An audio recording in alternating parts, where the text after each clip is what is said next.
two before the one. Wisdom is water, I'm the daughter of the cannon fodder. Applied knowledge and insight, a born scholar. Look like a martyr to marauders like Tartar. Wise owl slaughter, whack MCs order applauder. Original woman, decipher the womb. Crown of creation, fruit of the planet, earth and the moon. Peace, peace, peace. Welcome to another episode of Wise the Dome TV.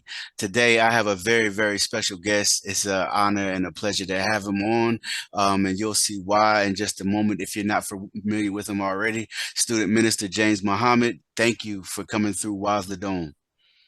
Brother, I am the appreciative one, brother. I think it's a great honor. In fact, I'm sure it's a great honor and privilege to be asked to be on your podcast, and we look forward to the interaction. Thank you. I definitely look forward to it.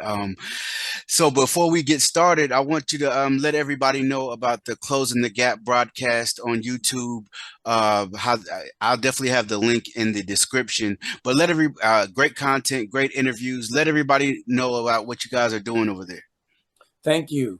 Closing the Gap broadcast was a broadcast that was initiated at the time of the pandemic as a student in the ministry of the Honorable Minister Louis Farrakhan. Of course, one of our greatest desires is to propagate the message or to deliver the word. When the pandemic was declared, we were instructed to shelter in place or to stay at home, and therefore we did not go to the mosque for a period of time. However, that did not quench or quell my desire to continue to propagate the word. The Honorable Minister Louis Farrakhan instructed us in the wise use of social media that we should use this up-to-date modern technology, but use it in the most wisest and civilized fashion. And so he instructed us, if we continue to broadcast through these mediums, that we should not lift ourselves as such, but lift the teachings of the Most Honorable Elijah Muhammad, and lift him, of course, and lift the Honorable Minister Louis Farrakhan.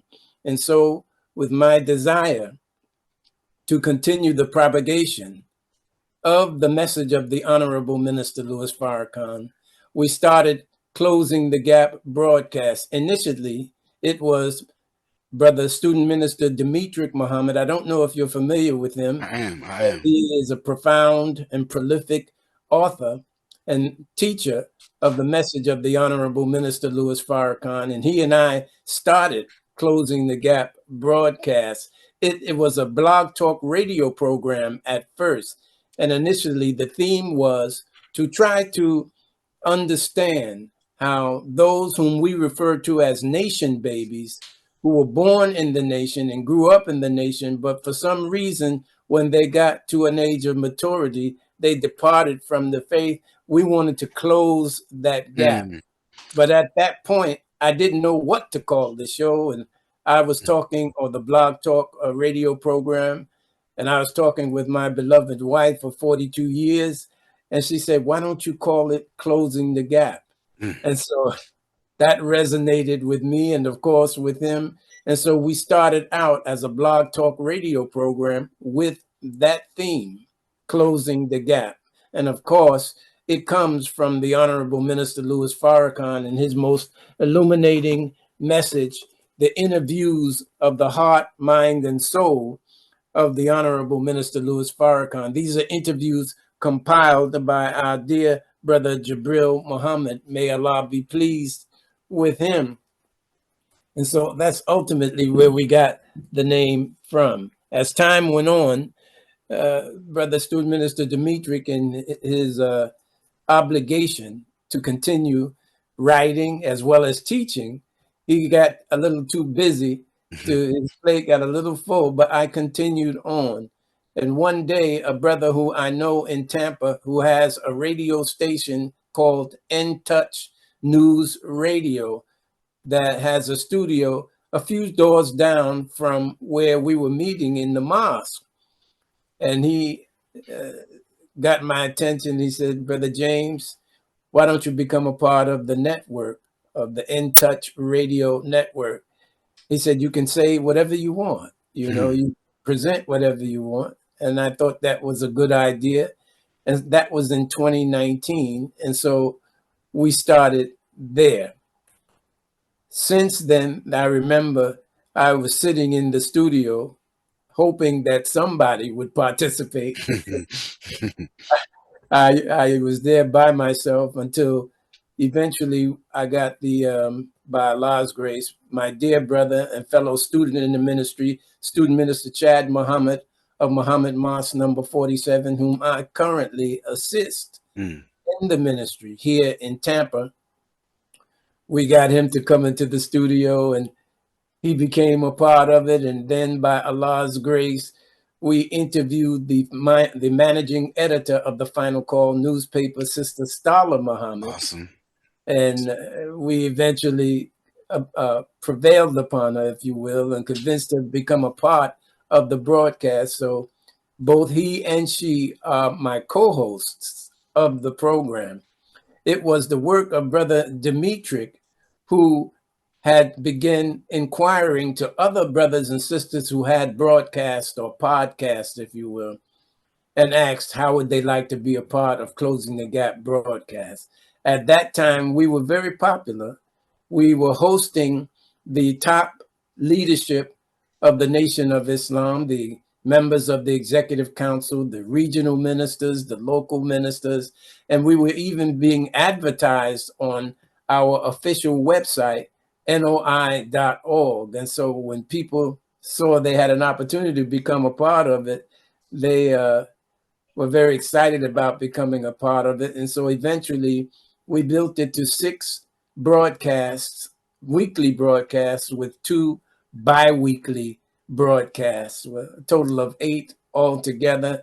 And we're still growing by Allah's grace. You can view our archived broadcast on Facebook. The designation is Closing the Gap Broadcast. And also on YouTube, the designation or the channel is CTG Broadcast. That's the initials CTG and then the word broadcast on YouTube. And you can also see us on our network in our IG designation, which is CTGB Network. Our website is Closing the Gap Broadcast network.com or ctgbnetwork.com, and we invite everyone to go to the website. Tell us what you think. We are open to your critiques, and we are always attempting to improve. Indeed, indeed. Everybody, make sure you subscribe. It's great content. You great interviews, great builds. You'll definitely love it. So everybody subscribe. I wanted to ask you, Brother James Muhammad, how did you first become, I mean, if you can, tell us about your journey on becoming a member of the Nation of Islam. What was it that drew you to the teachings of the Most Honorable Elijah Muhammad? And if you can, just tell us that story. Absolutely. I, like you, dear Brother Rakeem, was introduced to Islam through the Nation of the Gods and the Earths, or the 5% Nation. My name was Jihad Ali. I think I can still remember the breakdown. Justice Allah, He Allah divine. Indeed, Allah indeed. equality, Allah rules, or something. I'm a little rusty with the mathematics. That's beautiful, though. I love it. All praise is due to Allah. And I, like any, or not like any, but like many of our young brothers and sisters, unfortunately, growing up in the hood, I grew up in Cypress Hill Projects in Brooklyn. And of course, that indication was I was subject to all of the street life that brothers and sisters grow up in the hood or in the projects are subject to, which ultimately led to my incarceration. And when I was incarcerated, I was introduced formally to the Nation of Islam through my dear brother, whom I will never forget, my brother Warren X in Walk Hill Penitentiary. and he introduced me to the Nation of Islam formally, and I became James X. But at the time, you couldn't really register from the prison. You had to wait till you got out, and then you could register. When I got out, quite frankly, I didn't go right to the mosque. You know how that is, Right, brother. right, right. I thought I had to get a lot of stuff off my chest. Yeah. Right, right. As you know, we were sentenced to 5 years. And so not going directly to the mosque and trying to pursue my wild, sow my wild oats, if you will, or to try to make up for time that I lost.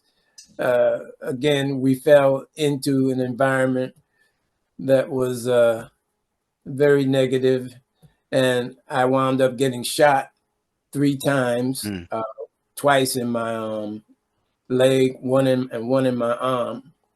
It was an assassination, really, you know. But the thing about it, dear brother, it was a mistaken identity. All While right. I was away, Mhm. my woman, my girlfriend, if you will, she started seeing another brother, and this brother was a hitman. Oh man. They saw me coming when I came home. They saw me coming from her house, and they thought that I was him. And I literally didn't realize or find out why I was shot for years. It was a mystery. But I was blessed by Allah God not to have died. And I decided after getting shot 3 times, I said, I think it's time that I will go to my father or go to the mosque. And I went to the mosque then and registered. That was in 1972. Under the leadership of my brother and yours, our brother, student minister Abdul Akbar Muhammad, the national representative of the Nation of Islam, international representative of the Nation of Islam in Africa, and assistant to the Honorable Minister Louis Farrakhan. And we registered there. My registration was James 2C, the Roman numeral 2C48X, me, that I was the 248th James to register Wow. at that particular mosque. Wow. That I was never heard of the obviously the like the number before the X, but I never heard of the 2C. right. Well, the Honorable Minister Louis Farrakhan was working diligently in New York and Harlem and throughout the state of New York, of course, and the country. And he was building the Nation of Islam prolifically. And so there were thousands of FOI, members of the Fruit of Islam, and thousands of the MGT, Muslim Girls Training and General Civilization class members. I entered into the student ministry at that time under Brother Akbar. He was one of the teachers. And I then went to South Carolina, Columbia, South Carolina. I left because my first son's mother, my oldest son's mother, whom I was engaged to, we had broken up. And I was literally heartbroken and disillusioned, to tell the truth. So I called the brother who I grew up with in Cypress Hill Projects, who was then a member of the Nation of Islam and the minister of Mosque number 38 in Columbia, South Carolina. Wow. He said, brother, come on down here and help me. So I did. As a matter of fact, I got the first thing smoking. And I want to tell you, by the grace of Almighty God, Allah, that Allah is real, brother, because I was on parole and I left, and I never got back in touch with my parole officer. And they didn't never say anything, never call or They called my house. Of course, they inquired to my mother, where is he? Tell him he needs to contact us. I never contacted them until my mother frantically called me and told me, look, you have got to call them. They're going to lock you back up. So, you know, and of course that's understood. So I called and I told them that I was in Columbia, South Carolina, teaching Islam. Exactly like that. Exactly like that. And then he said, well, write me a letter. I never wrote the letter. I never ever called again, and I never heard from them again. Wow. Now that's to show you the mercy of Allah when you're striving to be on the right path. And that was many, many years ago. That Go ahead. I wanted to ask you, what was in 72? What would you say the climate in the Nation of Islam was like? Obviously,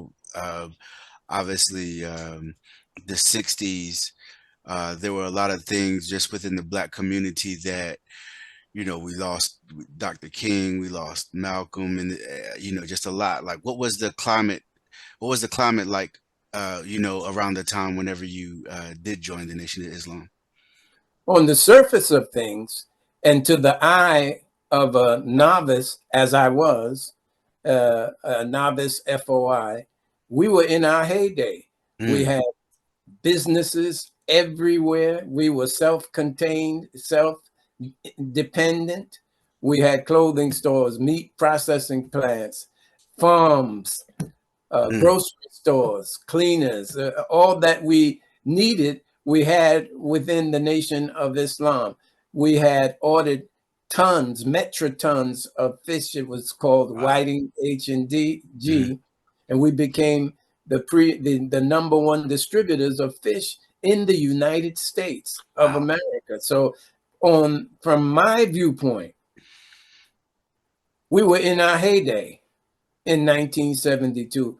Little did I know, because I wasn't a part of the higher echelon of leadership, that we were on our way to a decline.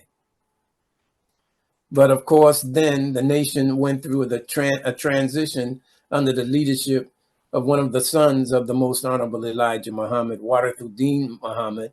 And that transition included lifting what we were being guided by, called the restrictive law. And the discipline of the FOI was also lifted.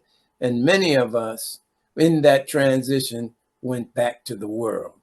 And I was one that went back to the world, because we needed the discipline of the FOI. We needed the restrictive law, and we had not internalized the love of the law.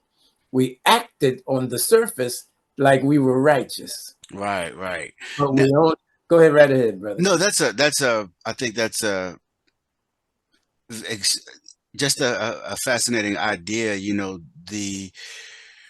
so I just want to, because you were there, and I firsthand account, and so when you said the restrictive laws were lifted, and so was the FOI done away with, the whole concept of the fruit of Islam done away with as well? It certainly was, yes. Leadership had been transferred to different places and different areas in the country, dismantling the power base in New York, which of course was centered around the Honorable Minister Louis Farrakhan. And so there was a complete, transition of the nation, and we considered it a fall, and consider it a fall, because it was in fact a fall. The businesses closed, the schools for the most part closed, the enterprises closed, and many who were in the Nation of Islam could not negotiate the transitions, such as myself, like myself, and we went back into the world. Then, of course, it had become the World Community of Islam under Warithuddin Muhammad.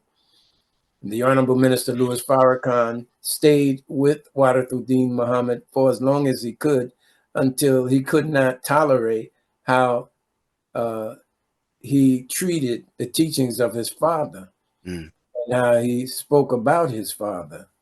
But Allah is the best knower. We believe that all of this was prophesied. Jesus in the Bible, it states, if I destroy the temple, I will rebuild it in 3 days. Hmm. So if the temple was destroyed, it was really Jesus who destroyed it, and then the temple was rebuilt. Whoever rebuilt it, he was an agent of the Jesus. Mm. And so we're thankful to Allah that the Honorable Minister Louis Farrakhan, in approximately 3 years, 3 days, 3 years, stood up to rebuild the nation of Islam again, and the rest is history. Amazing. And just one more question about that, because I never knew that. So I always wondered, when you study the history and all of the restaurants and different businesses that members of the Nation of Islam had during those days. So it was during the transition where many of those businesses were no longer functioning, I guess. Absolutely. Yes, sir. Okay. Um, I was wanted to ask you this. Dr. Amos Wilson highlighted the Most Honorable Elijah Muhammad as one of the most influential psychologists our community has ever known, meaning his ability to speak to the mind of Black people. The Most Honorable Elijah Muhammad's teachings played a pivotal role in guiding numerous individuals away from various vices. What particular aspects of the Most Honorable Elijah Muhammad's teachings do you think led to such a profound transformation in the men and women in which got those teachings? Absolutely. It's interesting that you use the term psychologist. The term psychology, or the science of psychology, is the science of the mind or of mental states and processes. Mm, When you add the suffix ist, or when you add the suffix gist, you're talking about the main or essential part of a matter. And so therefore, as a psychologist, the mind that existed in the Black man and woman of America in under the residual effects of the transatlantic slave experience was a mind that was totally destroyed. We were ignorant of the knowledge of self, the knowledge of our God, the knowledge of our names, the knowledge of our language. That was taken from us by the slave master. So the science that had to be applied to the mind of the Black man and woman in America was to re-identify our origin in the earth and our contributions that our people made to the onward march of civilization. And so the most honorable Elijah Muhammad's teaching was essentially centered around the knowledge of self, mm, the knowledge of self. And when we were taught the knowledge of self, we were able to identify our origin, which was not Africa or any geological location. Our origin was with God Himself. So, therefore, once we identified that our source of creation was God, our origin in life was God, then we were able to tap on the power, or tap from the power of our Father, even as a young man who has a father that may be naturally gifted in one way or another. That gift oftentimes transfers to the child. Well, the mastery of God, the power of God, the strength of God, the creative ability of God was what we tapped from when we found out our origin in the earth, the knowledge of self. And as God, then we could not permit any earthly vice to master us. mm. We became ourself Lord and Master, or Absolutely. the acronym of Islam. Absolutely. And do you remember whenever you were introduced to the teachings and you began to read them? What were your thoughts, and uh, whenever you first got a hold of supreme wisdom and different lessons, and that were introduced to you whenever you were in the belly. Do you remember like what kind of like were you instantly hooked or did it take a while? It took a minute Hmm. because, as you know, as a member of the 5% Nation, if you mention God, I would answer, yes, here I am. Right, indeed, indeed, indeed. You see, that, of course, was the philosophy at that time. Now, it was the concept of Allah in the person of Master Fard Muhammad that really, really got me. Mm, Because my brother Warren, he would come to my cell and he would leave what was then called the Muhammad Speaks. And of course, it's now called the Final Call mhm, newspaper. But he would leave it and leave the center article by the Honorable Elijah Muhammad open. And I would come back to my cell and I would see it there and I would read. But the thing that got me, brother, was Allah appeared in the person of Master Fard Muhammad. And what got me in the principle of practice was prayer. I mm, had always been a spiritual being, always. As a matter of fact, when I was very, very little, it wasn't the monster movies that scared me, Dracula, Frankenstein, and the Wolfman and such. mhm, It was religious stories that frightened me. mm, And I remember I used to have this recurring dream wherein I would be at the bottom of a beautiful spiral staircase, and on the banisters of that staircase would be these angels lined up uh, on the banister or whatever, and at the top of the staircase would be a bright light, and I would start ascending the steps. But as I got closer to the light, the angels that looked so beautiful to me in my estimation and my understanding of beauty at that time, blonde hair, you know, the white and white Caucasians and yeah. all of that were the angels. But as I ascended the staircase and I got closer to the light, the so-called beautiful angels became ugly, Mm, uglier as I ascended higher toward the light. And when I got really close to the light, I came to the realization, I said, these are not angels, these are devils. mm, And they would then jump at me and I would wake up in a sweat, you know, wow. literally terrified. And I would have this recurring dream. I couldn't make sense of it until I came to the Nation of Islam and found out that the white man is the devil. That, Indeed, indeed, indeed. that resonated. The most honorable Elijah Muhammad advocated the principle of do for self. It's also a concept that Marcus Garvey championed. From the Nation of Islam perspective, can you expound on what it means as far as do for self? Well, very basically, dear brother, the Honorable Elijah Muhammad taught us, and the Honorable Minister Louis Farrakhan continues with the message that we have among ourselves all that we need. We don't have the knowledge of self. And because we don't have the knowledge of self, we don't have the love of self. And therefore, not loving self, being ignorant of the knowledge of self, then what we have could not be brought together in a powerful unity to use for the benefit of self. So the Honorable Elijah Muhammad, the most Honorable Elijah Muhammad, taught us that we need to do that for ourselves, which we have been begging the white man and others to do for us. And so he united our nickels, dimes, and dollars, first and foremost, uniting our minds by teaching us the knowledge of self and that we were all brothers and sisters.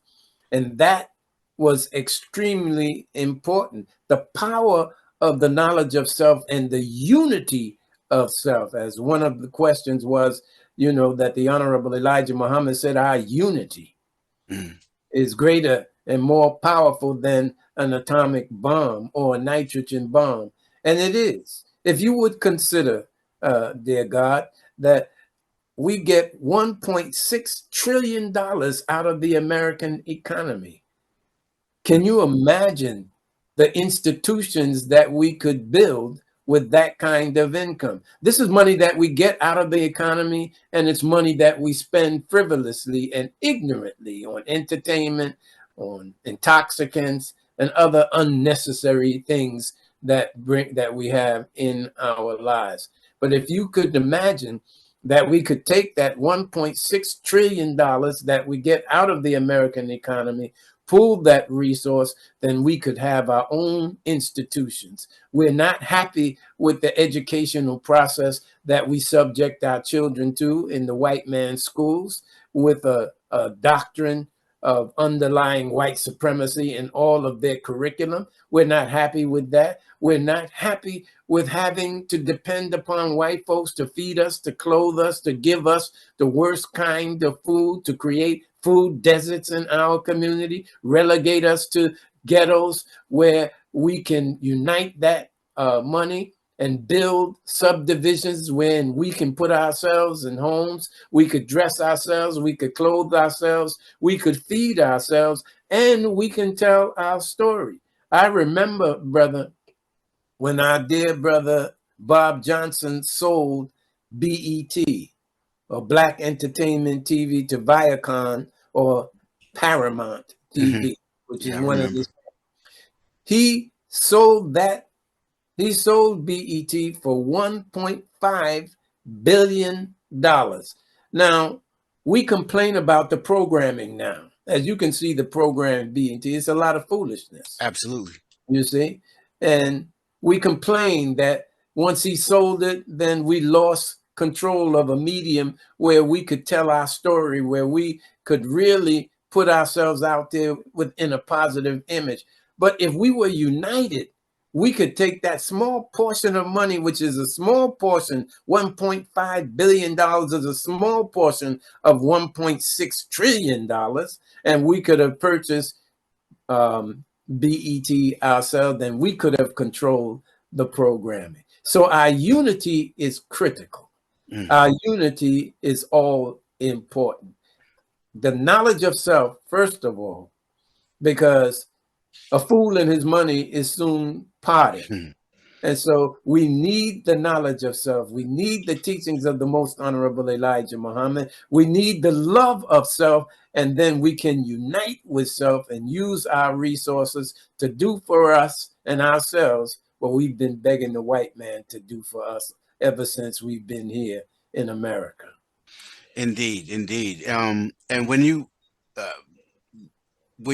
and okay, so, and then the idea of do for self, and then in the 60s and 70s, all of those businesses that were created by the Nation of Islam. Do you see like that coming back around here in today's time? I absolutely do see it coming around, and even greater. Mm. But we must understand that it is not the Honorable Minister Louis Farrakhan's job to establish business for us.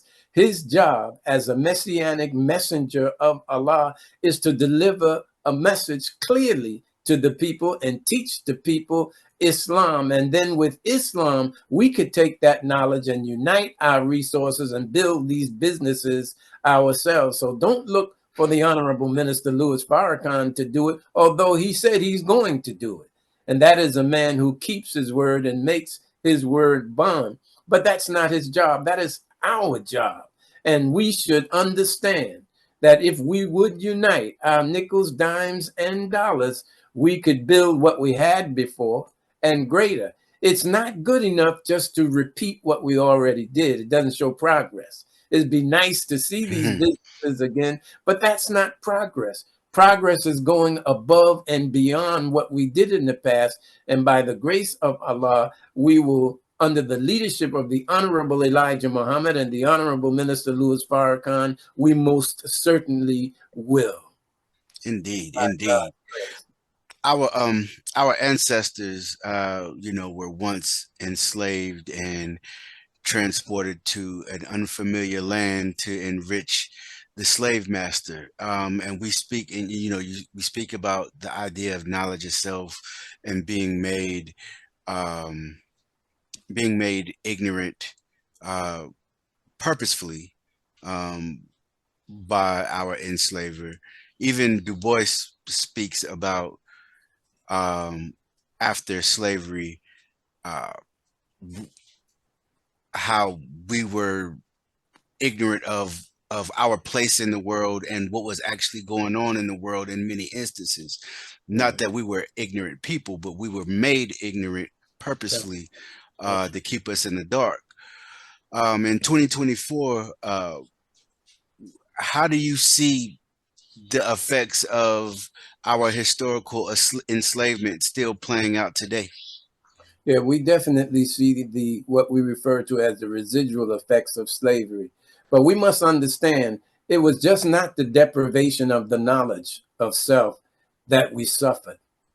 One delegate in the House of Delegates in Virginia, one Henry Berry, stood up in the House of Delegates and said to the gathered rulership, he said, "We have, as far as we can see, closed every avenue by which light can come into the slave's mind. We only have now left to extinguish his desire to see the light, his ability to see the light, and we will have reduced them to the level of beast, kept them there, and we will be safe." It's interesting how the white man sees his safety in keeping us ignorant, Hmm. but we understand why Hmm. that is. But it wasn't just the deprivation of knowledge, dear brother. It was absolutely extinguishing our desire to see the light. Hence, in the scripture says, the light shined in the darkness, but the darkness comprehended it not. He came, he meaning that light bearer, that teacher, that messenger came to his own, but his own received him not. Mm. So it was more than just depriving us of knowledge. It was absolutely removing from us the ability and desire to see the light. Do, with especially even being in Florida, what are your thoughts on all this legislation, and especially during these new election cycles, about how they are wanting to remove anything black from the public school system? Well, the scripture says they create mischief by means of framing a law. Mm. And this is what they do. They use the law and frame the law to create mischief among us. They don't want anyone to remember what they did. See, white folk have a guilt complex, and they judge us by how they judge themselves, and they know their own murderous and vindictive nature. And so, therefore, their fear is if we ever come into the knowledge of what they did to us, and if we ever become powerful and united, then we will do to them what they did to us. But we don't have that kind of nature. But Right. that's their fear. Yeah. You hit the nail on the head. I see it. You see it online. You see it um a lot of times on these Fox News clips or mainstream media. They absolutely think that we want retribution for Right. everything, instead of we want to be left alone That's to right. where we can build and create for ourselves and do for ourselves. And it's very interesting. I saw that in response to that, a lot of black churches in Florida have begun to teach black history within the confines of the church. I know the Nation of Islam is uh, always teaching history, to be honest. But what would you say about that response from our people to that says, hey, if they're going to take it away, we're going to find other ways to teach our babies? Well, I think that's an excellent response. And they really can't take it away because our history is in our genetic makeup. Mm, Whatever they do to us, someone will be born with the genetic memory. right. that will bring about a distillation of the history of us and what was done. But we also want everyone to understand that this enemy has 6,000 years to rule. His time, so teaches the Honorable Elijah Muhammad and the Honorable Minister Louis Farrakhan, was up in 1914. He got an extension of time simply because we weren't ready. And the time that he's exercising power now is a direct result of us not being ready and us not being obedient to the God who has come to teach us to go for self, come to teach us not integration, but separation. You see? But we're slow. I want to kind of stay there real quick. I know a lot of brothers that a lot of brothers even outside of the Nation of Islam who look at one of the keys to our liberation as being nationalism. Whenever we look at separation, like what would that look like? You know, especially with us being right next to our oppressor. Like what does nationhood for the black man and woman in the wilderness of North America look like? For that, I would ask everyone to get a copy of this magnificent paper entitled The Final Call Newspaper. And on the back page of the Final Call newspaper, we have what is called the Muslim program, what the Muslims want and what the Muslims believe. First and foremost, we want freedom. We want a full and complete freedom. We want justice. We want equal justice applied to all, regardless to class, creed, or color. We want equality of opportunity. We want equal membership in society with the best in civilized society. If we could realize these essentials of life in the political and economic and social framework of America, then we would not have to separate. But it doesn't appear that we'll be able to realize these essentials in this current framework. Therefore, it necessitates point number 4. It's a radical solution, but it is a solution. Point number 4 states, we want our people in America whose parents or grandparents were descendants of slaves to be allowed to establish a separate state or territory of their own, either on this continent or elsewhere. We believe that our former slave masters are obligated to provide such land and that the area must be fertile and minerally rich. We believe our former slave masters are obligated to maintain and supply our needs in this separate territory for the next 20 to 25 years until we are able to produce and supply our own needs. Since we cannot get along with them in peace and equality after giving them 400 years of our sweat and blood and receiving in return some of the worst treatment human beings have ever experienced, we believe our contributions to this land and the suffering forced upon us by white America justifies our demand for complete separation in a state or territory of our own. And this is what we believe separation looks like. True indeed, true indeed. I see the Nation of Islam flag in the back. If you can, what is the origin of the flag of the Nation of Islam, and what does it represent?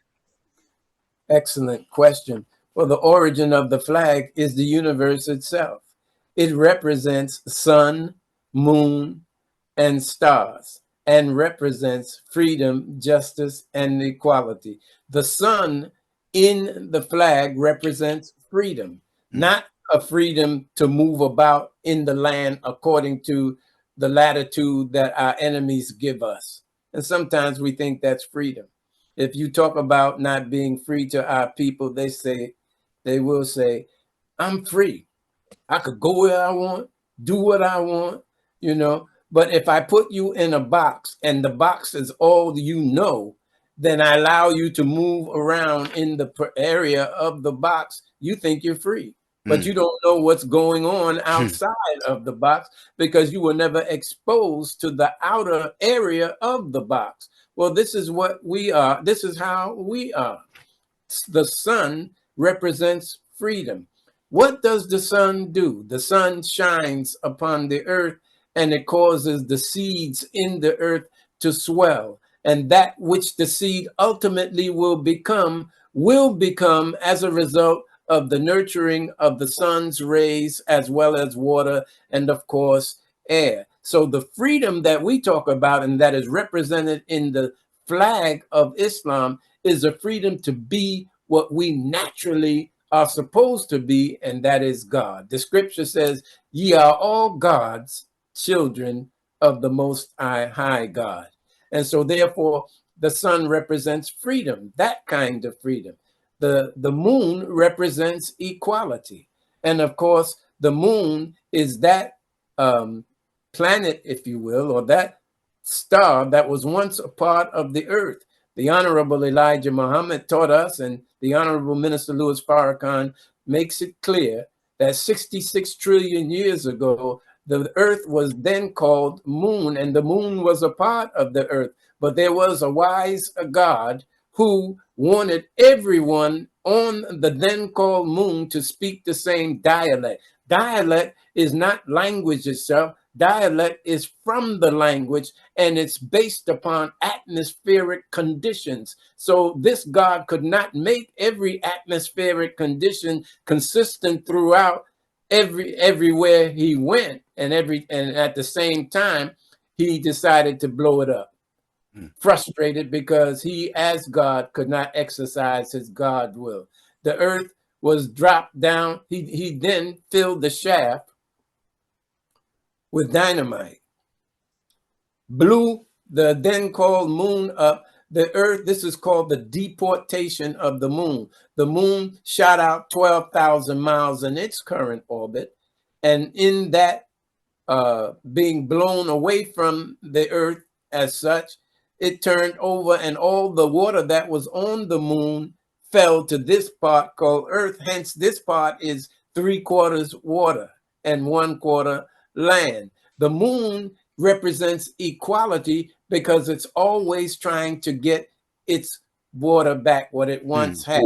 And it controls the shoreline. It controls the tide. It controls the water so that the water does not run over the shore, because the pull of the moon is bringing the water back and keeping it in its place. So it equalizes land and sea, water and earth on this part of the earth called, this part of the moon called earth. You see, it also regulates the administrative or menstruative process of the woman. Now, that's another teaching. I don't want to get, I don't want to get, by Allah's grace. So the moon in the flag represents equality. The star represents justice. The star, the Honorable Elijah Muhammad taught us that it justifies our existence as gods on this earth. So it's the universal order of things: freedom, justice, and equality, sun, moon, and star. Indeed, indeed. You spoke earlier about the Most Honorable Elijah Muhammad saying that our unity is stronger than an atom bomb. And as someone who has been, building and teaching for a long time, what would you say are some of the things that or some of the tactics that are used to keep us divided instead of manifesting that unity that the messenger talked about? Well, it's the same old tactic. The enemy doesn't change. And that tactic is divide and conquer, exacerbating the differences between the slaves, or the so-called ex-slaves. And this, of course, is found in that epistle called the Willie Lynch letter. I don't know if you're familiar with it. Yes, indeed. But Willie Lynch indeed instructed the slave or plantation owners that if they wanted to control the slave, the first thing they would have to do is heighten the differences and put the differences that the slaves had against each other. So we put the field slave against the house slave. If there was a tall slave, he put him against the short slave. If there was a light-skinned slave, he put him against the dark-skinned slave. Keep exacerbating the differences, you see, and keeping them divided. But one of the things he said, you must get them to trust, to look to and trust only us, and to distrust others. He said, I guarantee you that distrust is stronger than loyalty. And so the distrust that we have of each other is incredible. As a residual effect of that scientific slave process, we have very little trust for each other. I mean, we'll open up a business and sell sugar, but we believe that the white man's sugar is sweeter than any sugar that we might sell. If we sold ice, we would believe that the white man's ice is colder than the ice that we would sell. And so black businesses come up and they go down, but it's a question of distrust. How do we fix that distrust? Well, the first of which, of course, is knowledge of self, and through knowledge of self, love of self. And through love of self, there will be trust of self. See? But there has to be a standard by which we live. See, I can't trust you, brother. Not you, of course, brother God, Rakeem. I understand. But I can't trust you if I fear that one day you're going to rob me. You're going to come in my house and rob me. Or you're going to try to get over on my daughter or sneak into my wife. Then I can't trust you then. You see? So we have to have a standard by which we live, and that standard is righteousness. And so the Honorable Minister Louis Farrakhan said, in this day, our righteousness will sustain us. So there must be a standard of righteousness by which we live. Hence the restrictive law. No, indeed. And that kind of goes into my next question. You see it mentioned, the teachings mentioned as life-giving teachings often, you know, whether it's in literature or somebody speaking about it on a podcast or anything. But if you can, yes, sir. Go ahead. I'm just getting the information. You're fine. You're fine. Okay. Can you elaborate on why they are referred to as life-giving teachings? Yes, sir. Well, according to the scriptures and according to the prophets, we are dead, right? In Deuteronomy, the 30th chapter, the 19th through the 20th verse, we read,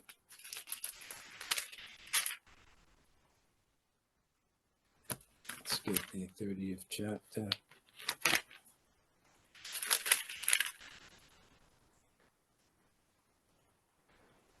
I call heaven and earth to record this day against you, that I have set before you life and death, blessing and cursing.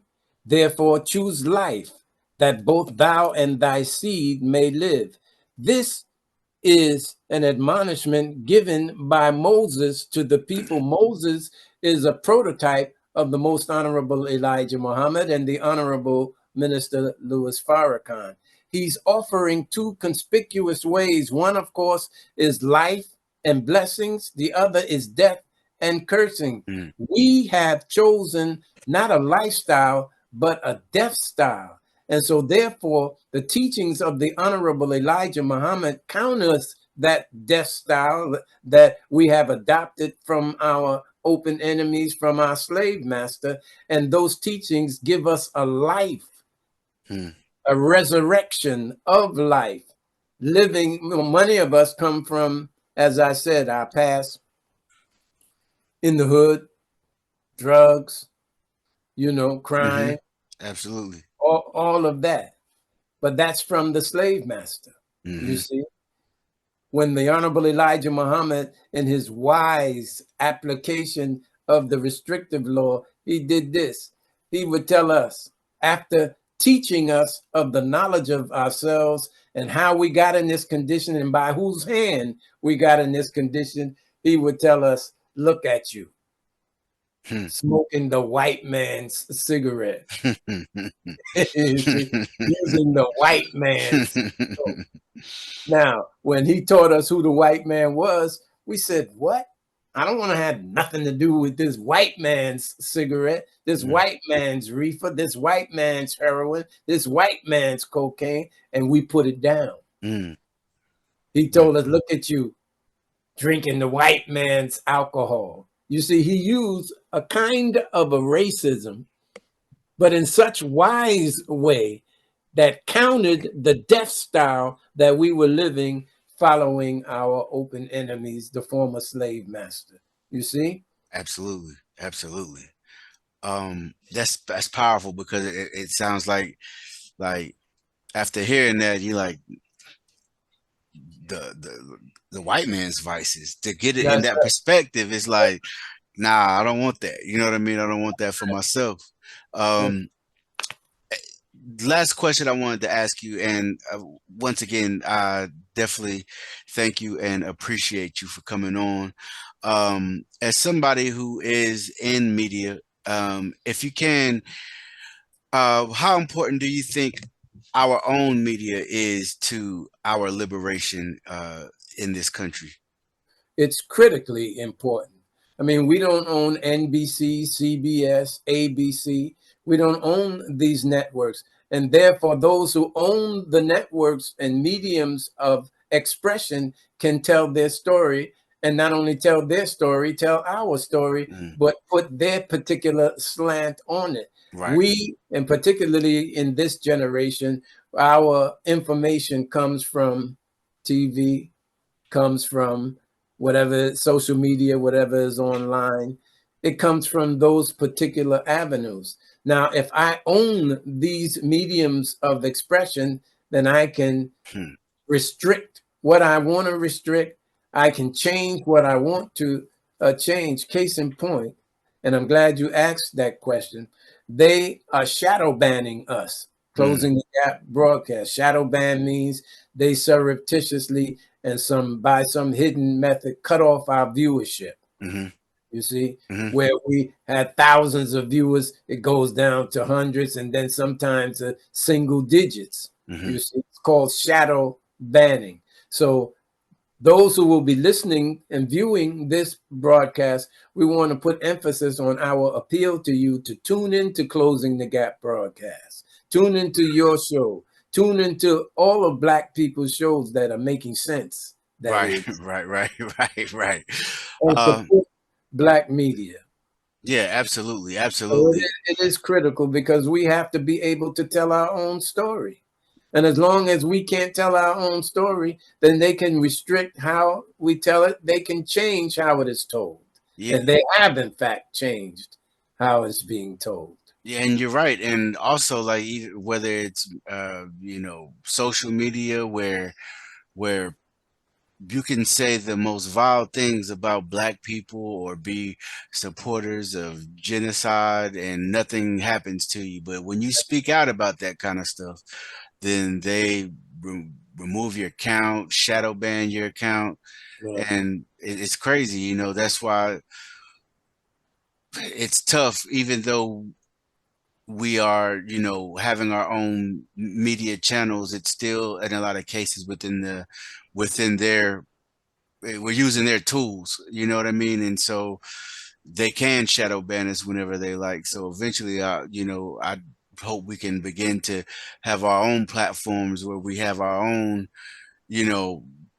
multiple channels within, our own Black platforms where we have the last say as far as what gets put out there and what doesn't, because I've went through a little bit of shadow banning with this channel before too. I mean, they don't like when you talk about certain things, but it is what it is. The truth got to get out.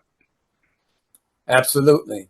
And of course, as we said before, we have an obligation to do for ourselves what we've been asking others to do for us. So really, like-minded people such as yourself and myself, my intention was to unite those who were broadcasting or podcasting under one network, hence Closing the Gap Broadcast Network. But that's not enough. It's a good move, I believe, but that's not enough. We have to have our own streams. We have to have our own avenues by which we can broadcast. And there are some to do. I believe Brother Qiyam Muhammad, Abdul Qiyam Muhammad, and I think it's called Q Video. He's established his own streaming. Nice. And nice. I intend to get with my brother and see how we can partner with CTGB Network and Q Video. But we got to do it, brother. And we can't get upset with our enemies because they do what they do. By nature, they do what they do. And they know they're on their way out. So, I mean, what would you do if you were in their shoes? Right. I mean, that's what I tell people all the time. They're not gonna give it up without a fight. Like, right. but you can. I mean, we see where we are historically. But Brother James Muhammad, student minister James Muhammad, I appreciate the time. I appreciate sharing your story and your journey with us, and also the things that you do for the community, the things that you do in media. I definitely appreciate you, brother, and thank you for coming on the show. Well, that appreciation is mutual, God, and I want to get to know you better. Absolutely. So we can build in the future, and perhaps you can come on our show, our broadcast. It would be an honor. It would truly be an honor. So anytime. To Allah. Let's make it happen. Indeed, we will. All right, peace, God, and you have a great evening. You too, brother. All right.